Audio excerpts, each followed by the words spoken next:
नमस्कार मित्रांनो, ठरलं तर मगच्या येणाऱ्या आजच्या भागामध्ये सायली अर्जुनला बडबड करत असते. ती त्याला म्हणते, तुम्हाला काहीच कसं कळत नाही आहे. अगदी आपल्या तोंडाशी आलेला घास आपल्या हातातून निघून गेलेला आहे. एरवी मोठी वकिली करत सगळे पुरावे जमा करत असता आणि आज काय झालेलं तुम्हाला. तेव्हा अर्जुन तिला गप्प करून तिला नीट समजावून सांगतो. ते पेंडेंट आपण आपल्याकडे ठेवून काहीच सिद्ध झालं नसतं, उलट आपल्यावरती चोरीचे आरोप लागले असते आणि तो तुकडा पोलीस स्टेशनमध्ये आपण आपल्याला खूप आधी सबमिट करायला हवा होता. आणि सगळ्यात इम्पॉर्टंट म्हणजे हे तुकडे जरी आपण कोर्टासमोर ठेवले असते तर साक्षी म्हणाली असती हे पेंडंट माझं नाहीच आहे किंवा मी ते पाहिलेलं सुद्धा नाही आहे. मग आपण कसं प्रूफ करणार की हे पेंडंट साक्षीचंच आहे. तेव्हा सायलीला सुद्धा अर्जुनचं म्हणणं पटतं आणि ती म्हणते की हा तुकडा तिचा आहे हे सिद्ध करण्यासाठी तो तुटलेला पेंडंट तिच्या गळ्यातच हवा. पण ती असं गळ्यात घालून कोर्टात का येईल. तेव्हा अर्जुन तिला सांगतो की हा प्रॉब्लेमच आहे. ती पेंडेंट तो कोर्टामध्ये कशी घालून येईल हे आपल्याला मॅनेज करायला हवं. इकडे नागराज सुमनला ओरडतो आणि तिला म्हणतो, तुला वहिनींची धाकटी जाऊ म्हणून काय जबाबदारी आहे की नाही. त्यांना गोळा जबाब देण्याची जबाबदारी तुझ्याकडे आहे ना. असं म्हणून तो तिला प्रतिमाकडे पाठवतो आणि सुमन येऊन रविराजची माफी मागते आणि त्याला म्हणते, दादा सॉरी, मी ही गोळी देण्याची जबाबदारी माझी होती आणि तुम्ही देत आहात. तेव्हा रविराज तिला म्हणतो, अगं गोळ्याच द्यायच्या आहेत ना. तू दिल्या काय आणि मी दिल्या काय सेमच आहेत. फक्त ह्या गोळ्या प्रतिमाच्या पोटात जायला हव्यात, एवढंच महत्त्वाचं आहे. तेव्हा सुमनसुद्धा प्रतिमाला विचारते, वहिनी चालेल ना तुम्हाला मी औषधं दिलेली. तेव्हा प्रतिमा म्हणते, कोणीही द्या, काही फरक पडत नाही. असं म्हणून गोळ्या घेते आणि हे सगळं नागराज तिथे लपून ऐकत असतो. ते साक्षी प्रियाशी फोनवर बोलत असते आणि ती सायली आणि अर्जुन डॉक्टरचं खोटं कारण दाखवून कुठेतरी गेलेले आहेत याबद्दल डिस्कस करत असते. महिपत हा प्रियावर ओरडतो आणि तिला म्हणतो, या अशा अर्धवट बातम्या देऊ नकोस, नाहीतर एक बाण घेऊन तुला भोसकून टाकीन. साक्षी महिपतला शांत करते आणि तिला म्हणते की हे बघ, तुझ्याकडे काही कॉन्क्रीट बातमी असेल तरच दे, नाहीतर राहू दे, एकतर आधीच आम्ही खूप टेन्शनमध्ये आहोत. तेव्हा प्रिया काय झाल्याचं विचारते. तेव्हा साक्षी इकडे चोरी झाल्याचं सांगते आणि हे सगळं प्रियाला खरंच वाटत नाही. तेव्हा महिपत शिकरे तिच्यावर डाफरतो आणि तिला म्हणतो, खोट्या बातम्या द्यायला आम्ही काय प्रिया नाही आहोत. तेव्हा साक्षी पुरावे म्हणून घरातले सगळे पिक्स प्रियाला पाठवते आणि त्या पिक्समध्ये कोणाच्या तरी पायाचे ठसे प्रियाला स्पष्ट दिसतात. ते सकाळी सायली तुळशीची पूजा करत असताना विमलला पाठदुखीचा त्रास होत असल्याने ती तिला हातातलं झाडू घेऊन अगदी बहिणीच्या प्रेमाने आराम करायला पाठवते आणि स्वतः हातात झाडू घेऊन झाडू मारायला सुरुवात करते आणि नंतर बोलते की पाणी आणते आणि सगळं क्लीनच करून टाकते. मग इकडे प्रिया नेटवर्क मिळत नसल्यामुळे बाहेर येते आणि ती पाहते तर तिथे काही बुटांचे ठसे असतात आणि ते बुटांचे ठसे ती नीट पाहते. त्यावरून तिला कळतं की हे साक्षीने पाठवलेल्या फोटोमध्ये असलेले बुटांचे ठसे आणि हे ठसे अगदी बरोबर आहेत. आणि ती इकडे तिकडे बघून बुटांना चेक करत असते तितक्यात सायली मागून पाणी टाकून देते. प्रिया म्हणते, सायली मी ह्या सगळ्या चपला बाजूला ठेवते म्हणजे तुला नीट साफ करता येईल. तेव्हा सायलीच्या मनात संशय येतो, कुठल्याही कामाला नाही करणारी ही चक्क आज चपला बाजूला ठेवत आहे. तेव्हा सायली विचार करते. बुटांचे ठसे बघून तिच्या डोक्यात लगेच ट्यूब पेटते आणि ती सगळं साफ करून टाकते. आणि मग प्रिया लगेच उठून अर्जुनची बुटं उचलते आणि म्हणते, ह्या बुटांना खूप चिखल लागलेला आहे, एक काम करते, मी हे बुटं साफ करून आणते. तेव्हा सायली तिला थांबवते आणि तिला म्हणते, माझ्या नवऱ्याची बुटं साफ करण्याची काही गरज नाही आहे.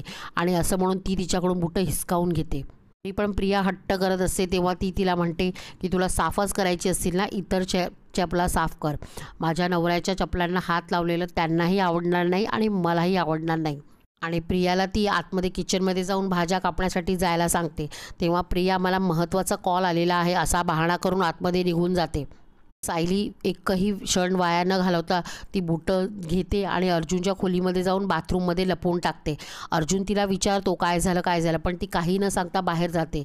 प्रिया लगेचच साक्षीला कॉल करते आणि ही बातमी देण्याचं ठरवते आणि ती तिला म्हणते, मी तुला एक सॉलिड कॉन्क्रीट न्यूज देणार आहे, एक काम कर, शिखरेंनासुद्धा स्पीकरवर बोलवायला सांगते.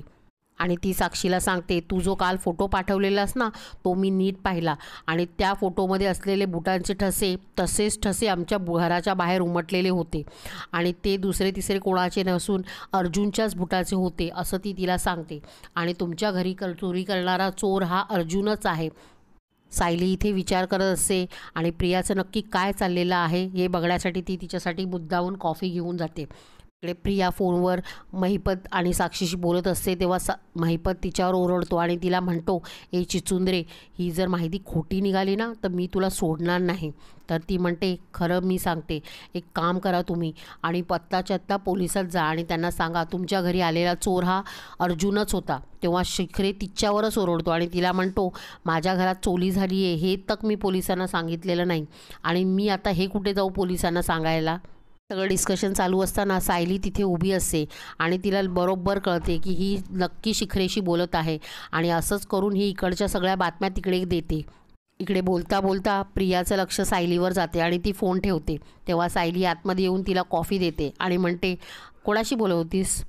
नक्कीच मैत्रिणीशी बोलत असशील ना? तेव्हा प्रिया म्हणते, हो मैत्रिणीशी बोलत होती, कॉलेजबद्दल प्रोजेक्टबद्दल बोलत होते. तेव्हा ती तिला कॉफी देते आणि निघून जाते. आता सायली हे सगळं येऊन अर्जुनला सांगते आणि बूट का लपवले हे सुद्धा सांगते. तेव्हा अर्जुनला त्या सगळ्या गोष्टींचं खूप कौतुक वाटतं आणि तो तिला म्हणतो, आधी तर तू अर्धी वकील होतीतच, आता तू डिटेक्टिव्हसुद्धा झालेली आहेस आणि या सगळ्यासाठी मी तुला उद्या एक भेट म्हणून मी तुला उद्या डेटवर घेऊन जातो असं सांगतो. तेव्हा सायली म्हणते, हे गिफ्ट माझ्यासाठी आहे की तुमच्यासाठी? तेव्हा दोघेही हसत असतात.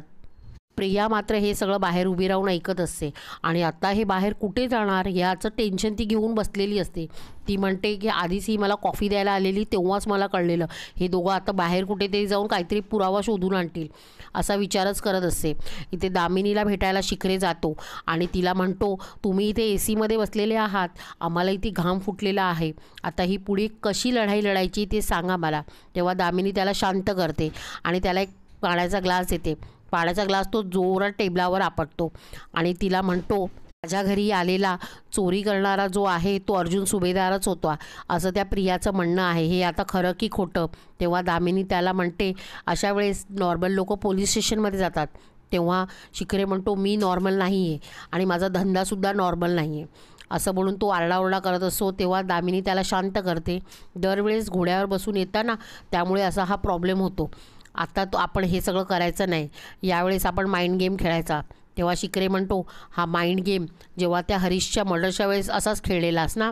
तेव्हा दामिनी म्हणते, हो, डेड बॉडीच्या बाबतीत असं काही झालं नाही पण यावेळेस मला नक्की जमणार आहे आणि दामिनी त्याला तिचा माइंड गेम सगळा नीट समजावून सांगते. इकडे प्रिया टेन्शनमध्ये असते की हे दोघे कुठे जाणार आहेत, ह्यांना कसं अडवायचं आणि नंतर विचार करते, अरे मी हे सगळं टेन्शन का घेऊ? म्हणून ती लगेचच शिखरेला कॉल लावते आणि त्याला सांगते, हे दोघेही उद्या कुठेतरी जाणार आहेत आणि साक्षी विरोधात कुठला तरी पुरावा शोधणार आहेत. तेव्हा शिखरे म्हणतो, जाऊ दे, त्यांना जिकडे जायचे तिकडे जाऊ दे. तेव्हा प्रिया म्हणते, अहो पण त्यांना अडवणं गरजेचं आहे ना? अर्थातच मी अडवते त्यांना, पण त्यांना काहीतरी अडवलंच पाहिजे असं ती त्याला सांगते. तेव्हा शिखरे म्हणतो, आता त्यांना ते करायचं ते करू देत, आता तू सगळी काळजी सोडून दे, आता मी एक मोठा धमाका करणार आहे आणि तू फक्त शांत बस असं त्याला सांगतो आणि कॉल कट करतो आणि आजचा भाग संपतो.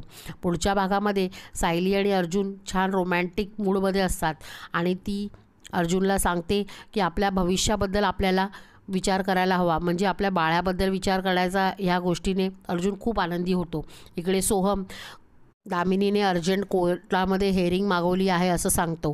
तेव्हा अर्जुन विचारात पडतो की दामिनीने अर्जंट हेअरिंग का मागवलेली असेल, काय असेल दामिनीचा मास्टर माइंड गेम, हे पाहूयात पुढच्या भागामध्ये. आणि आजचा हा भाग तुम्हाला कसा वाटला हे आम्हाला नक्की कमेंट्समध्ये सांगा. धन्यवाद.